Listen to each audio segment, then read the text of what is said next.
Hop, saan ka pupunta? Sa loob, kakausapin ko si Shirley. Hindi pwede. Bawal pumasok dito. Bawal pumasok. Pipigilin niyo akong dalawa? Oo! Kulang kayo, tumawag kayo kasama niyo. Tabi! Bawal nga pumasok sa loob at tigas ng ulo niyo eh.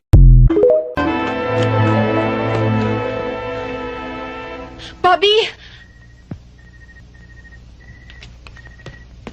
Anong ginagawa mo rito? Bobby, talagang hinahanap kita.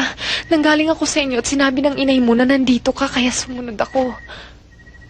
Anong kailangan mo sa akin? Bobby, narinig ko si Rico tsaka yung papa niyang nag-uusap. May masama silang binabalak sa inyong mag-ina. Papatayin din nila kayo. Tulad ng ginawa nilang pagpatay kay Itay at Paulo? Oo! Kaya habang may panahon pa, lumayo na kayo sa impyernong lugar na ito. Lalaban ako. Buhay ang inutang nila sa akin. Kaya buhay din ang sisingilin ko sa kanila.